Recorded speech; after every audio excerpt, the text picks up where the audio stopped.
Yo, what is good, Knicks Nation? Welcome back to Knicks Media. This is Richie, and in this video, I'm going to give you guys my recap to the Knicks and Raptors game that just got wrapped up. The Knicks fall short to the Toronto Raptors with a final score of 113 to 104. The Knicks just ran out of gas in the second half. We blew a 15-point lead. And yeah, I want to give you guys my overall thoughts. Julius Randle exploded in the first quarter for 18 points. Barrett seemed like the only guy that really was in rhythm all game long. He had another strong outing, but the Knicks do fall short, and they fall to 5-2 on the season, and now we're going up against the Indiana Pacers. So in this video, I want to give you guys my quick recap on what I took away from this game in particular. Before I hop into it, I just want to mention, if you guys are new to Knicks Media, please make sure you smash that subscribe button, and if you want to check me out over on Instagram and Twitter, that's at nyknicks_media, and if you enjoyed the video, please do not forget to thumbs it up. With that being said, let's get right in. So this game is all about the turnovers. I mean, that was an absolute nightmare when it comes to the team basketball. The Knicks finished with 16 turnovers. This was the most sloppiest I've seen the Knicks play all season long. The ball movement was not there. The ball handling, we were red hot from three in the first half. I think we finished 10 of 19 from downtown in the first half. Second half, not so much. We could not get any buckets to fall. And the defense was just non-existent in the second half. We let the Raptors score 38 points in the third quarter. And you're not going to be able to win ball games if you let that happen in the third quarter. That's the most important quarter in the whole game, in my opinion. And we just got outscored 38-22. Now, I'm not too concerned because games like this are going to happen. It's a long 82-game season. There's a lot of positive to take away from this. The number one thing is Barrett dropping 27 points and 6 boards on 9 of 13 shooting, 5 of 8 from downtown, and 1 steal.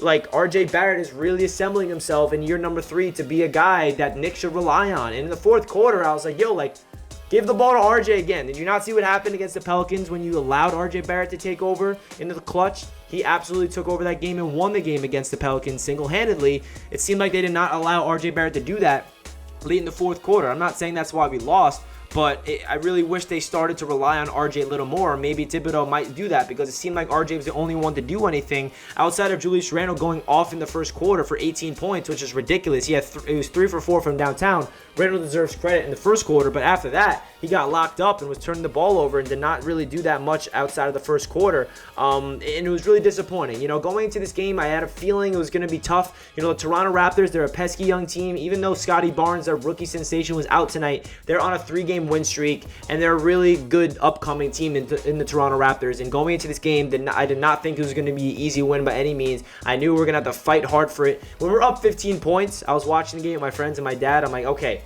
can we just please have a win where we don't give up a lead and we can just blow them out?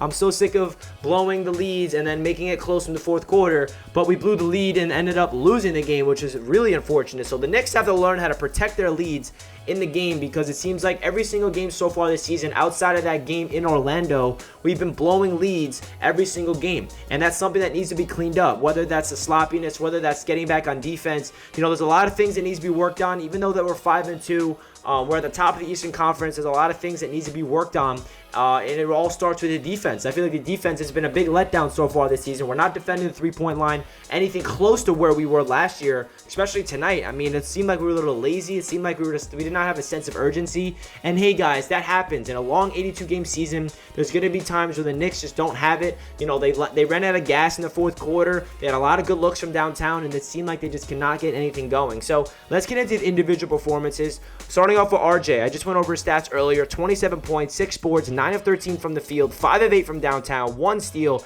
He looks like the guy that's been the best player in the Knicks for the past couple of games, and that's true. I mean, statistically speaking, RJ has been the best Knick so far in the past couple of games. Hopefully he can continue this because he looks like he's on another level right now. He has so much confidence with his shot. He's driving to the rim. He's finishing through contact. We knew that last year RJ struggled when it came to finishing at the rim efficiently. So far this year, he's finishing with the right, finishing with the left. He's getting his floaters. He's hitting his 3-point jump shots. So I'd like to see the Knicks get him involved early and throughout the game, especially in the fourth quarter.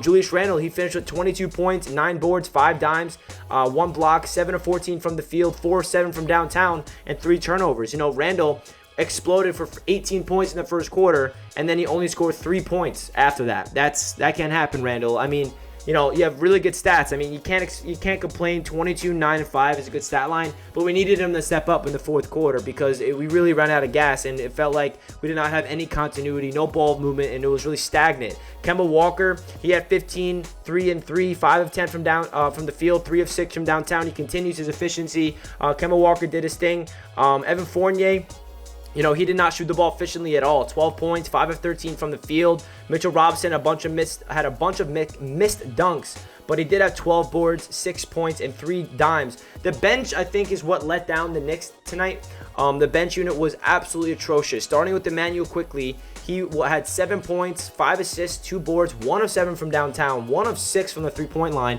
Emmanuel Quickley is definitely starting off the season ice cold from downtown. I'm not too concerned. I know that Quickley has a stroke. I know that he's a hot and cold type of shooter. I have all the confidence in the world for him to get out of this, but Quickley definitely needs to start getting a rhythm quickly. No pun intended, because he's a big part off this bench. Derrick Rose had a very poor performance. Definitely his worst performance of the season so far. He was 2 of 8 from the field with 4 points. Now that I'm thinking about it, I said it already, but the bench probably is the reason why we lost this game, because we really do rely on this bench, the second unit, to come in and put up a lot of points and keep us in games, because the starters did their thing. If you look at the numbers, I mean, 27 for RJ, 22 for Randle, 15 for Walker. The starters did their job. There's not one guy off the bench that was in double figures. Obi Toppin, he had 6 points, 2 for 4 from the field. Alec Burks, 5 points.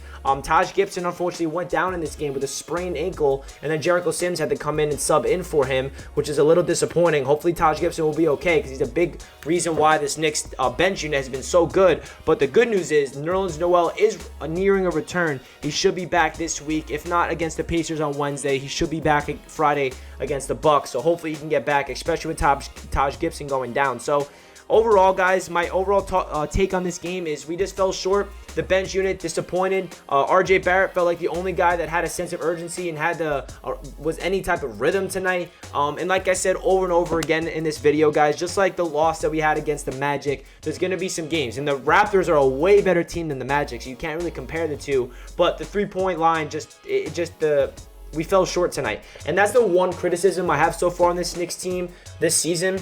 Is that as great as this Knicks team has been from downtown, we have to make sure we do not rely on the three-point jump shot, because when it's not falling, we have to make sure we have a plan B. And sometimes when we're relying on the three-point shot late in the games when we're trying to come back and they're just missing and they keep firing and firing and missing, it's like, okay, try something different. But then on the flip side of things, the Knicks are historically one of the best three-point shooting teams right now in the league, and we know that they're breaking all these records so far to start off the season. So it's not like they're not a good three-point shooting team and they shouldn't shoot the three-point ball. Like, they should have the green light, but they need to have a plan B. If the shots are not falling, what can they do? Get into the pick and roll, attack the paint, shoot some efficient jump shots, get the ball in rhythm, get some continuity, get some ball movement, because it seemed like the ball was not swinging around like we're used to so far this season. So that's my overall thoughts about this game, guys. Unfortunately, we came down with a loss. We're 5-2 on the season. It's not the end of the world. Do not hang your heads too low on this one. I'm pretty happy that RJ still had a phenomenal game, but it definitely feels like crap that we wasted an RJ Barrett masterclass. So guys, comment down below your thoughts of the video. Like it if you guys enjoyed,